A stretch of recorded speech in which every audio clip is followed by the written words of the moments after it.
Arrivals at Tilbury. The Empire Windrush brings to Britain 500 Jamaicans. Many are ex-servicemen who know England. They served this country well. In Jamaica, they couldn't find work. Discouraged but full of hope, they sailed for Britain, citizens of the British Empire coming to the mother country with good intent. Prodded by public opinion, the Colonial Office gives them a more cordial reception than was at first envisaged. Many are to be found jobs. Our reporter asks them what they want to do. Now, why have you come to England? To seek a job. And what sort of job do you want? Any type, so long as I get a good pay. Some will go into industry, others intend to rejoin the services. Now, you're ex-Air Force, aren't you? Yes. Are you going back into the Air Force again? Yes. Do you know if you'll be accepted? I think so. Some plan to return to Jamaica when conditions improve. I'd like to ask you, please, are you a single man? I am a single man. Only my mother that is depending on me. And I'm also an ex-serviceman. You're ex-service, RAF, are you? RAF. I took a course in Scotland in case making, and I'm desirous of going back there to see if I can further, because I like it very much, and I'm trying to help myself and also help my mom. It is believed another 15,000 will make the long journey. Already their coming has caused a national controversy, but one point must always be borne in mind. Whatever our feelings, we cannot deny them entry. For all are British citizens and, as such, are entitled to the identical rights of any member of the Empire. Now the end of their journey is near. What will they find in the land they regard as an El Dorado? Somerleyton Road houses many of the 3,500 immigrants who have settled in Lambeth. Not exactly the paradise so many expected. At number 49, Mr. and Mrs. Austin live comfortably with their children. They are lucky, for many of their fellow immigrants have been crowded 6 or 7 to a room with a weekly rent of 30 shillings each. Mrs. Morgan and Miss Edna Young have lived in England happily for 2 years. Samuel Davis works as a machinist, though he is a qualified commercial teacher. He too counts himself lucky. The labor exchange usually finds jobs for the immigrants within a few days, if they're employable. Some, it must be remembered, have never tackled any of the jobs that are vacant. But for many, there will be wage packets of £9 or £10 a week, and contrary to reports, the influx of West Indians does not cause unemployment amongst the white workers. There is work for all, coloured and white. At a nursery in Cold Harbour Lane, their children are cared for whilst the parents are at work. The children are often the main reason for a West Indian's emigration. My child, he says, must have a better education than me. It is a policy that can only bring good to the British colonies. A plea for controlled immigration was taken to the Colonial Office by Lambeth's Mayor, Councillor White. There is an acute housing problem in the borough.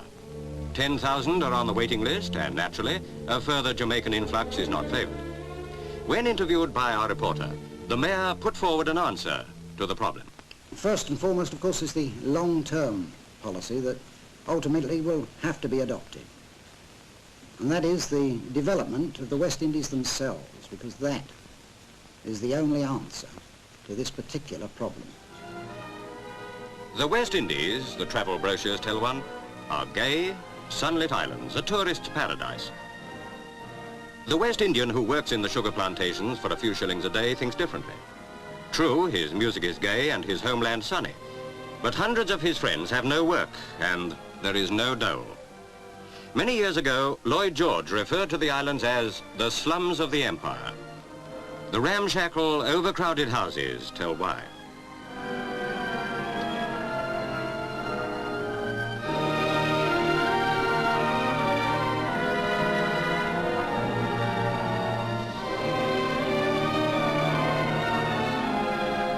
In the markets, there is food for those who can afford it. For those who cannot, Britain seems to provide an answer. Eagerly, they borrow their £80 fare. The market in Brixton is, for them, a happier place than a market in the tourist's paradise they have left. Much of the outcry against the immigrants arises from the colour bar, which legally does not exist in Britain.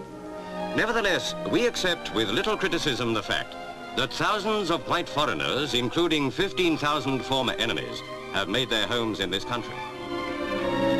Bill Strachan, in the centre, came from Jamaica during the war.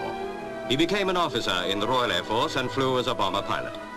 Bill, who now works in a council office, sums up the feelings of West Indians who wish to settle in Our Britain. people from the West Indies here have no enmity towards any British people, and in fact will be a strength to them and are extremely ambitious.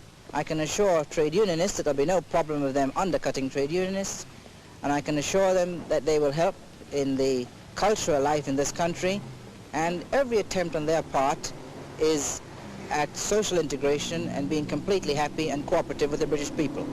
We don't want any special privileges or anything more than any other British worker has in this country. A pathetic sight.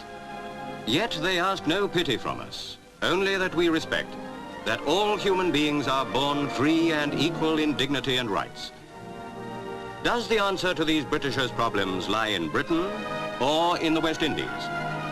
And yet perhaps, if we dig deep enough, we may find the solution hidden within the conscience of us all.